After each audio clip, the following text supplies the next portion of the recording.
Hello, everyone. My name is Armando Perez-Carreno, and welcome to the Web Talk Show. Today with us is Joshua Resnikoff from Sunstone Health. Welcome, Joshua. How are you? Oh, good. It's great to be here, man. Thank you. No, it's a pleasure to have you. I want listeners to know what Sunstone Health is, first of all, and also how you got to be at Sunstone Health. I think I've read a little bit about it, and I think it's a touching story. So, can you share a little bit about your background? Yeah, happy to. So my background is biomedical engineering. I was really a bench scientist at a place called the Wyss Institute for Biologically Inspired Engineering at Harvard Med. I'd worked at MIT and I did my grad work at Tufts, mostly on what we call wet labs. So like really working with cells and putting them into a system called microfluidics. Did a whole bunch of work there. We built patents. It's a whole company now called Emulate Bio. It's fantastic work. I'm very proud of that work. Um, I started a few other companies, some consumer product stuff. A couple did pretty well. Like I had a very interesting sort of diverse background, and then my story really takes a pivot into the healthcare world with not the birth, but about a year and a half into the life of my second child. And so what happened is that he was a totally normal, healthy little kid, which is really sort of the standard for a lot of these kids. And then he started having monthly fevers of 105 degrees. And for anybody who has kids or anybody who doesn't, at 105 degrees with a small child, let alone a big kid, you're going to the ER. There's just no real way about it. Uh, so we started to go to the ER all the time, and it was just very frustrating. He kept having the same symptoms, and we kept not getting anywhere with answers. It took us years and years and years of going and managing through this process to get to anything that even felt like a diagnosis, which was a good moment, but a very challenging moment because there was nothing that could be done for my son there. He's about one of 500 kids who has the hyperinflammatory issue that he has, or one of 500 kids in the States that we know about. Um, we are really fortunate in a lot of ways. Like 98% of the time, you wouldn't know that he's sick. He just has a lot of internal issues that mean that when he gets sick, he's just the sickest child you've ever seen in your entire life. And everything from, uh, lymph nodes that are almost like permanently little rocks underneath his skin to joint pains that's so acute he's on the ground crying, like things that just manifest in sort of terrible ways. But really, at the end of the day, what happened for me is coming face to face with the limitations of the healthcare system and of science, despite the fact that as a community, scientifically, like we've never been in a better place to help these kinds of patients. So my what it birthed for me was just this mission to go make sure that other families don't have to go through what my family has gone through, and really to end what is called the diagnostic odyssey. And that's really the genesis of Sunstone Health. What is that diagnostic odyssey for someone who's just completely has never had anything like this? They're just living their life, right? And gliding through it, right? What types of challenges do parents or people in general face when it's a diagnosis that's not just as simple as black or white? Yeah, well, so for better or worse, like everyone's taken a small diagnostic odyssey, whether you call it that or not, right? Like everyone, or really anyone, maybe not every single person, and bless those who have never had to go through this process. But if you ever have had to get referred to specialty for like a weird mole or a bone issue that isn't a broken bone, like something that required a second look, you're not going to that doctor tomorrow. You're going to that doctor in 6 months or 9 months, which is the first available appointment they can get you in on. So just compound that for a child or an adult in this case, for whom uh, symptoms are not straightforward, right? So you have a symptom from this disease over here and another symptom from this disease over here, and I've never really seen anything like this. And medical school didn't really train me for how to deal with this sort of thing. And now you need to go see another specialist, and you get another referral, and you just end up bouncing through the system, waiting and waiting and waiting and waiting. And it's the waiting that is the worst part, right? Because the whole time, it's not like your disease or your issues are on pause or maybe self-resolving, right? Chances are that like what is happening is that it is getting worse and worse and worse, for you or your child as those things go on and are left untreated, only to compound on that issue. And so for families and kids in particular who are on what is called the rare disease diagnostic odyssey, on average, not just in America, but globally, but here in the States, is we'll just focus on that. It takes about 7 years to go from that first complex symptom that doesn't really align with the perfect disease perfectly to a treatment plan that works for you.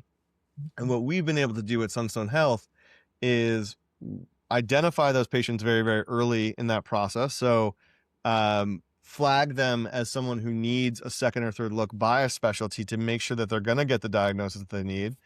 We can surface them and get them tracked to what's called a whole genome diagnosis very, very quickly. So, that takes a few weeks to do the sequencing, and then we can deliver specialist results back to them.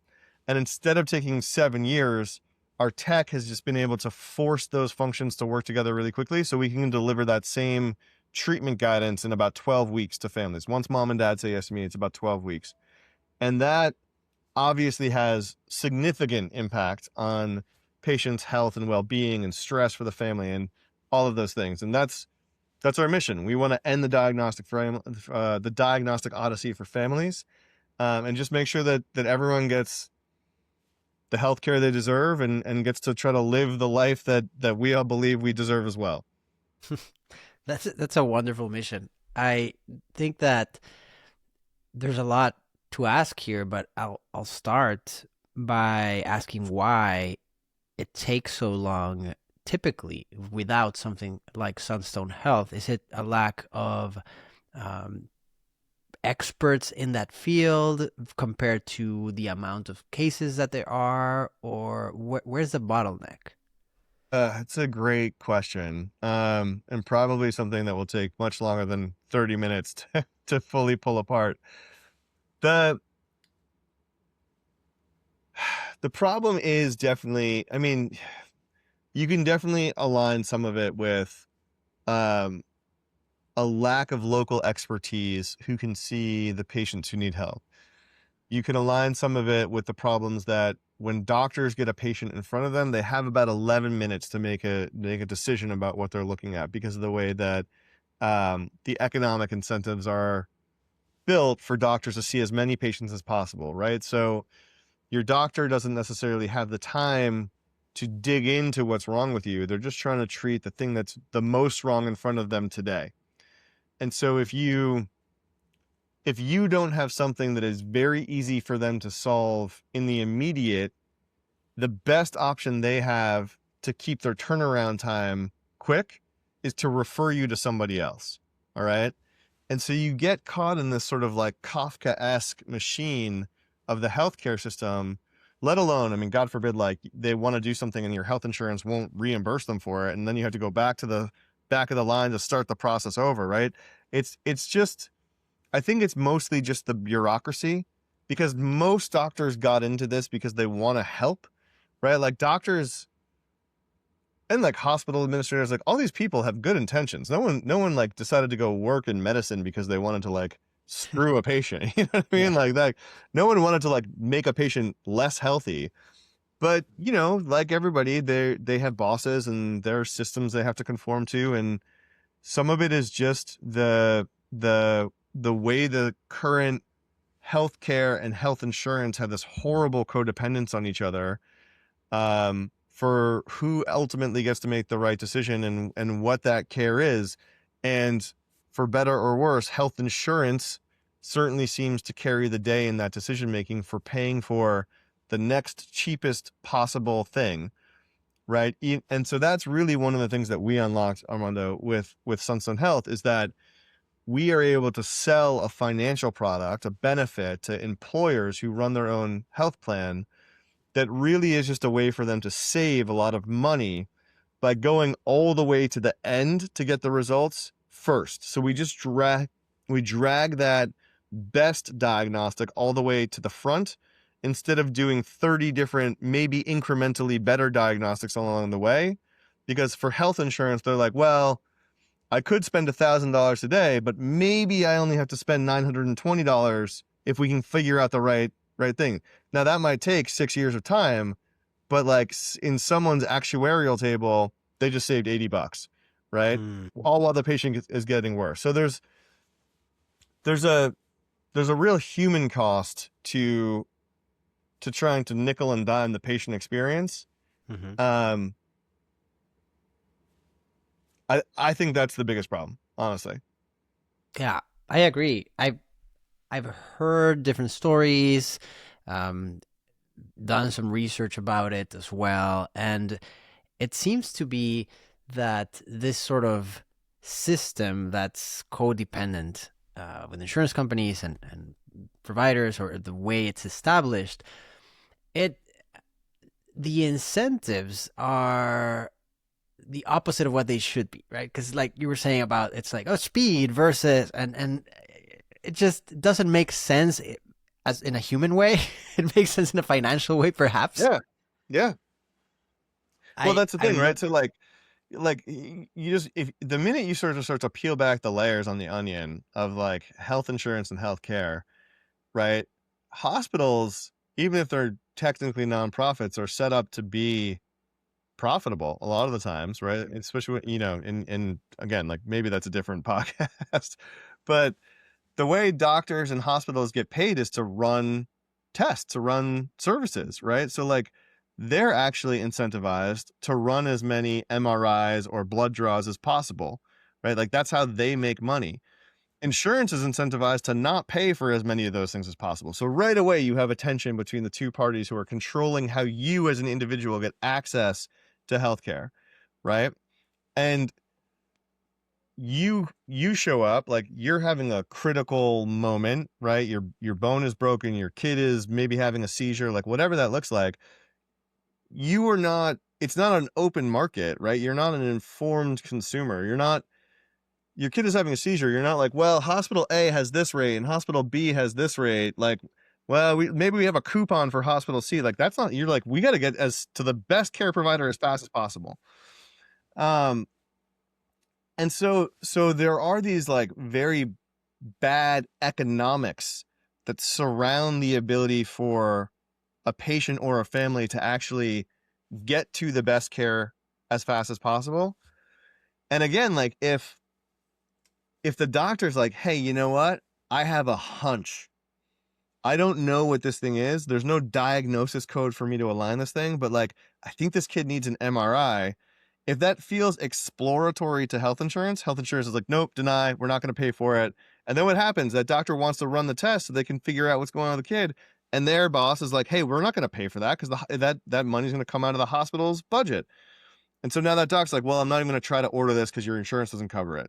Like, how many families have heard that before? Like, hey, we could do this medicine, but your insurance doesn't cover it. So we got to stick with this other crappier medicine that's only half as effective. And I think for most of us on the like consumer side of this thing, that just feels insane, right? Like not even just from the trust that you place in your healthcare provider to be the person who's going to give you the best experience possible. The idea that somebody is gatekeeping your health because it's not as financially lucrative for them as possible, like to me that is a moral failing, personally.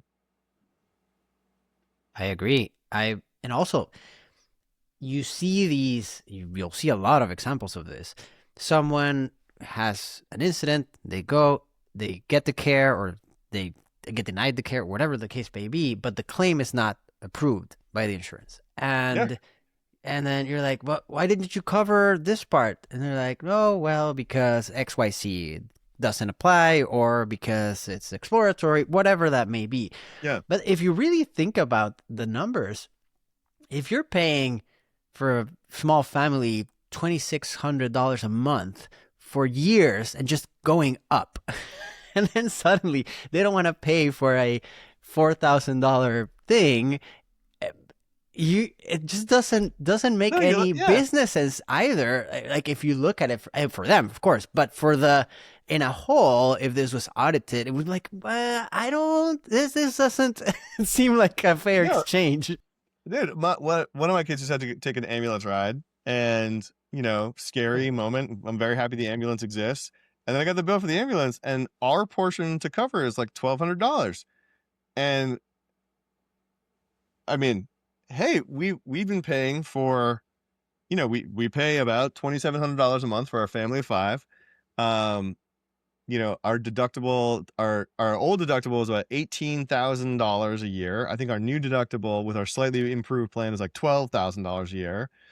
But I'm like, well, what did I just, to your point, like I just paid out of pocket $2,700. Like, shouldn't that cover this $1,200? Like, where the math isn't mathing very well for me, right? And I think for most people, you just feel like you're getting taken advantage of. And I think I like the joke I tell all the time: going to a bar, going to a baseball game, right? And I'm like, find me a single person here who likes their health insurance company, and I will buy everyone here a drink. Every single person here a drink. And I haven't bought a single drink yet. Like it's. Yes. I think that like if you can't find one person who has a good thing to say about a product that they're forced to use, that should tell you something is wrong right off the bat. And that's another thing, that you're forced to do it. And so many people end up paying for it because of the fear, not of their health necessarily, which is a valid reason to do it. Of course, you have coverage. But some people might get into so much debt just to be able to pay the health insurance for fear of not having it, because they have to have it because they know everything is super expensive when they see hospital bills, that then they might lose their home, they might like go into depression, and there's all these other downstream effects of that fear that has been put into these people, that you need to, because otherwise, I mean, you never know, it could be super expensive, and what are you going to do? But then you end up like putting yourself in a hole because of a maybe, right? I mean, as a parent of a kid who goes to the hospital a lot, right? Like, one of the worst calculations that I end up making is like, is this a hospital visit or is this not a hospital visit? Right? Like, no parent should have to like, and we do okay. Like, we're solidly middle class, we don't have a concierge doc or anything like that. But like, when we weren't middle class and we were like, we're like, food has always been on the table, but like I appreciate the thought process that goes in for so many people of like, hey, does this qualify as a medical emergency or a medical necessity? And I just can't come to grips with the idea that people have to make that kind of decision about whether or not they should be able to.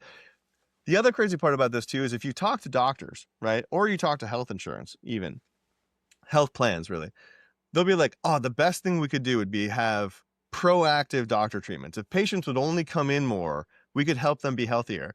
And you're like, yeah, patients don't want to come in more because they don't want to spend $400 to go see the doctor if nothing's wrong with them. Like if you made it available, I bet you if it was $40, they might do it more often.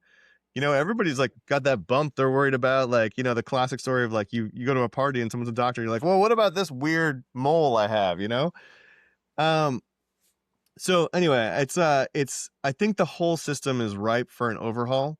And honestly, we built Sunstone Health to make the parts fit together and work well. And it's really just about making healthcare work the way that we think it should.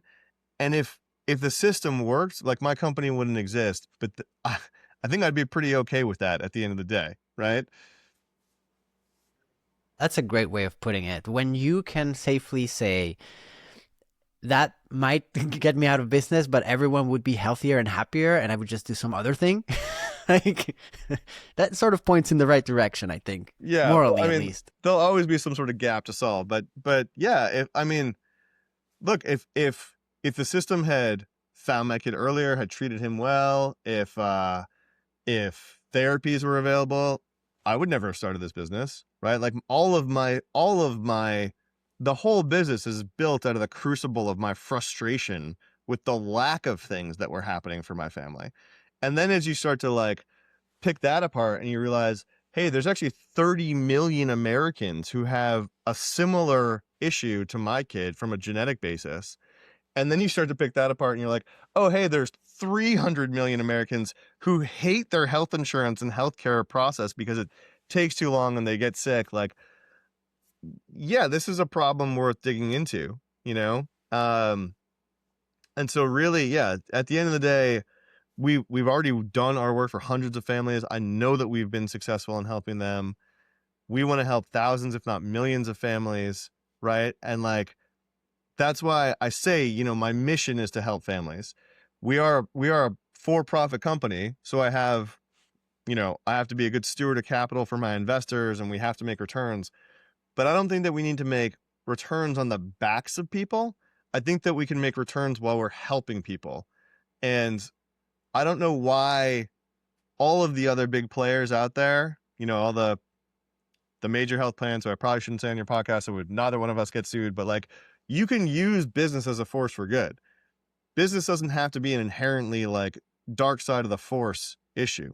And so for us, we just try to make it work in a way that aligns incentives for employers, for payers, for patients, and for my investors, right? And everybody gets to win. That's great. And also, we had another episode where we were talking about, and you briefly mentioned it earlier, there's a large number of people with autism and other similar items on the list, and it's tough because while there are plans and there are benefits that they can get, or some can get, right? The amount of them, the availability of them is scarce compared to the number of people that need them. And the wait lists for some of these programs are 7 years or more. And so we were in that other show episode, we were talking about how because of your point right now, the business side, like everything has to sort of be like a non-profit thing or an organization or things like that. But at the same time, it could be done as a business that wants to help. Like you can still make profit while helping, right? Yeah. It doesn't have to be all donation based. It doesn't have to be all non-profit type things. Like you can actually do things in a good way with a good, I don't know, intention, and still make a lot of money out of it and help people, and with that money help more people and grow, right? At least that's my thought. No, that's my hypothesis as well. Like when there are so many good patient advocacy groups out there are so many good nonprofits out there, people, moms and dads all over who get a sick kid and they want to raise some money on a GoFundMe, or they want to create a support group. Like I know tons of them at this point in my career, my path through here. And they are doing amazing work, right? Amazing work. When we started this company, one of my first inclinations was like, oh, well, we should probably be a nonprofit. That kind of feels better. You're like, oh, like we can just be doing the right thing for people. The problem is that the whole system, from hospital to health insurance, even if they're nonprofits, they're not nonprofits, right? Like they're built to make profit for somebody. And if you want to plug into that and get scale, you also have to either make someone money or save someone money. All right. Like it's just the capitalist function that exists. And so when we looked at, like, I'm a systems engineer at the end of the day. So like, I'm like looking at the system where the pressure points are. Right. And so when I looked at it, it's like, okay, well, the people with the money are health insurance, or these health plans, these self-funded employer health plans that we really want to target.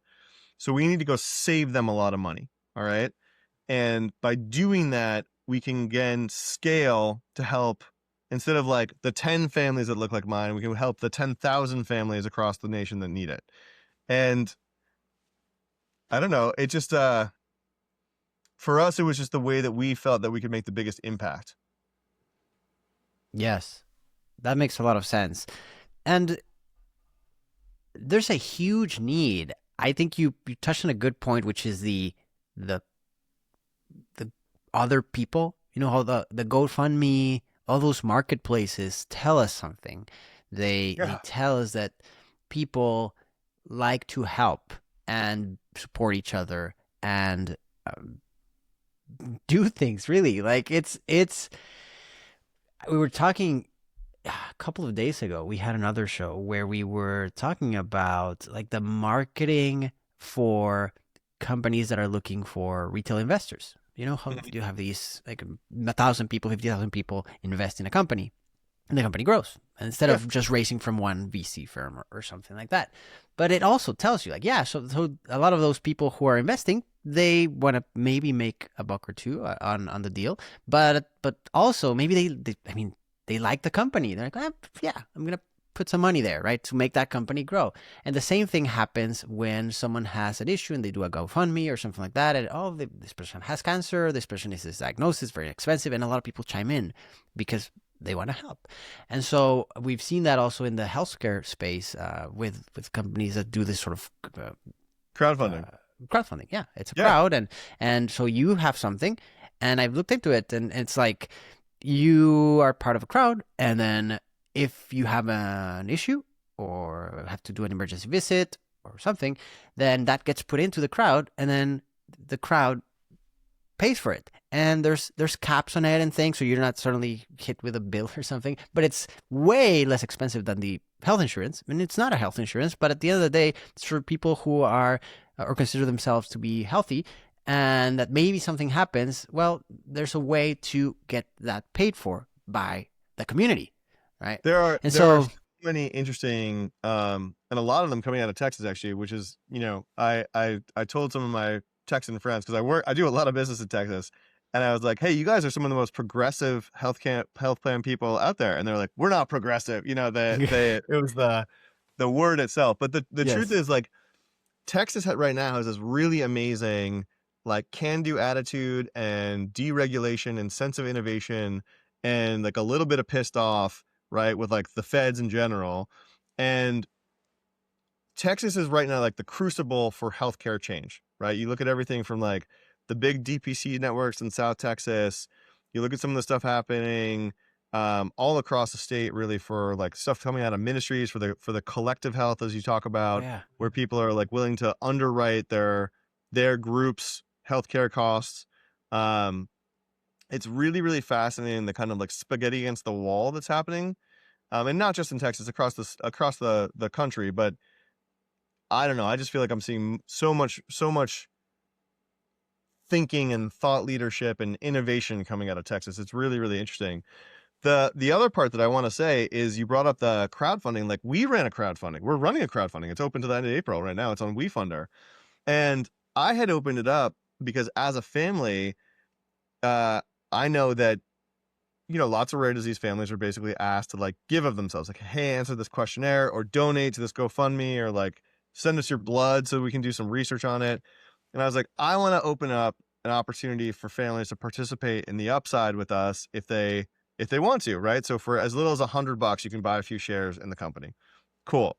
I figured we would sell maybe $50,000 worth of shares. You know what I mean? Like, some small amount, because people were sort of into it.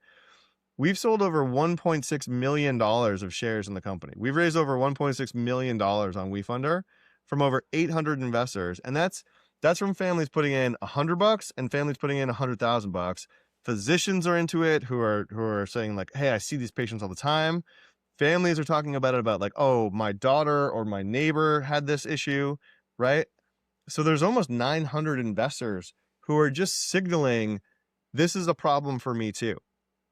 And I was not, like, I know that community exists, but I was not expecting that level of impact or backing. And that was a really, I guess in some ways it's upsetting, because there are so many people who are frustrated, but it's Of also course. great to have all of these people supporting what we're doing, because they believe that what we are doing is the future of healthcare for this patient population. That's impressive, and it does signal a lot. That's really eye-opening, because a lot of us get all our stats, all our news from the media, right? Most people, especially a certain generation, just listens to whatever the TV says, and that's it, or the homepage of the internet.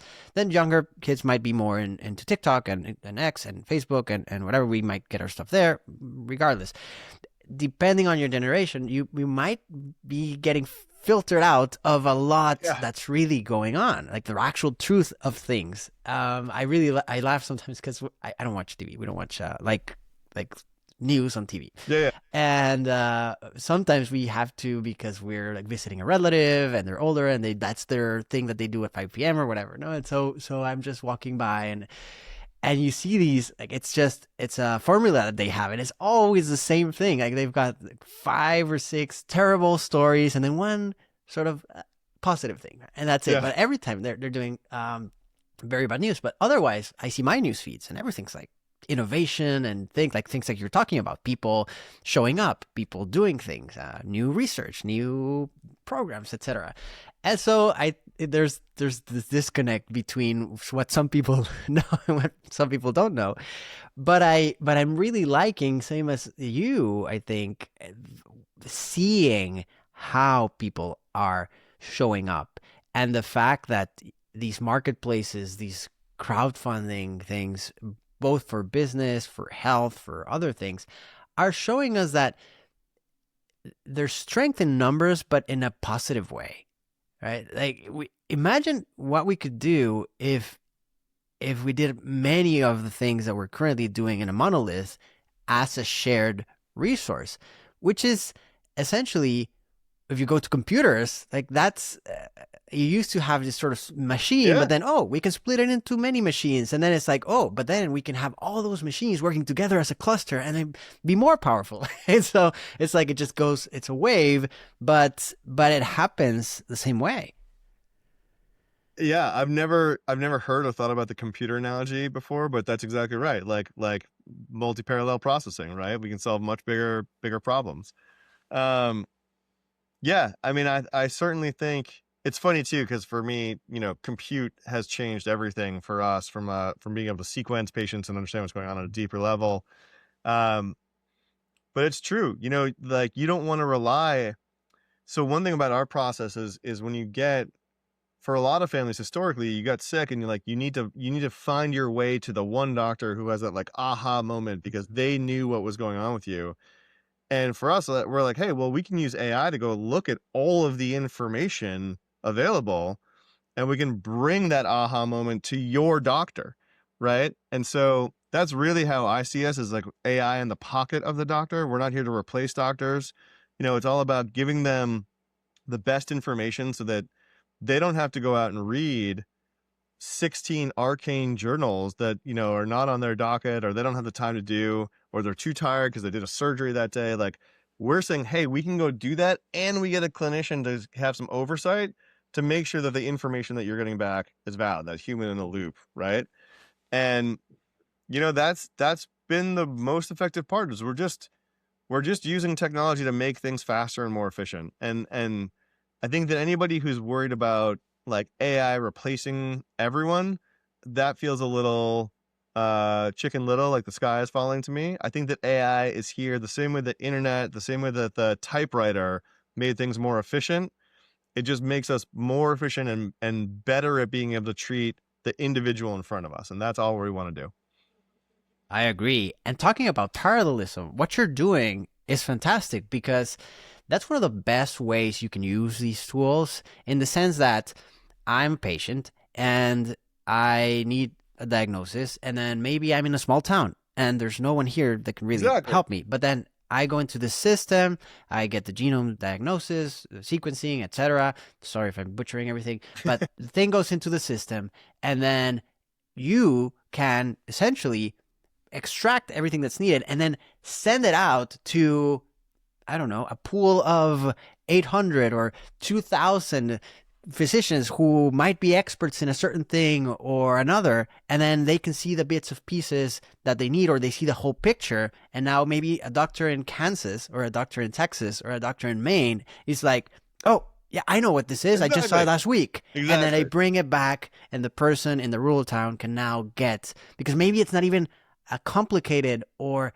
expensive procedure. It's just that nobody knows because they've never seen it. But someone in another part can, right? That's right. You got it 100%. And sorry if I changed the wording. No. You don't know everything about the industry. But I love that. I think that's what we should do. We should be using technology in this way, where we're using, there's overused professionals, like you were saying at the beginning, like and there might be some people that just can't get at too because they're just the experts in the field, but then there's 100,000 other underused experts because there's no work for them in that specific thing. Well, But even for those overused experts, like all of them have some bandwidth to be able to do oh yeah, secondary opinions or mm-hmm. referrals, right? And so like our doc, our internal doc, he's one of the world's leading pediatric neurologists for epilepsy and autism. And I mean, he's not like he's still licensed for practice. He's not in a hospital system right now, but like that's who we can provide access to, right? Because now through us, instead of seeing 10 patients a day, right, he can see 1,000 patients in a month, right? And I'm exaggerating a bit, but like he can help all of these families. We can bring him all of the edge cases so that that's just the people that he is focusing on, because those are the best people that he can look at, instead of waiting for those edge cases to work their way through the system to get to him. And that's the force multiplier, right? And again, to your point, like that's where technology becomes the unlock and enabler, not the replacer. I like that. I like the way you put it. Joshua, this has been super interesting. I am very interested in learning more about Sunstone Health as well, and I'm sure many of our listeners are also. Where can they find more information about what you're doing? I know you have a podcast as well. What's the name of the podcast? Sunstone Health Podcast. That one's easy. Yeah. And, sunstonehealth.com. So just sunstonehealth.com. And if anybody who's listening, our Wefunder is up through the end of April. So if people do want to get involved and participate with us on the equity, they can buy shares in the company. Just go to wefunder.com/Sunstone Health, and you can find us right there. Excellent. Thanks again, Joshua. And for everyone who's listening, if you haven't liked and subscribed, be sure to do that so that you learn when we release new episodes. Thank you, Joshua. It's been a pleasure. Thanks.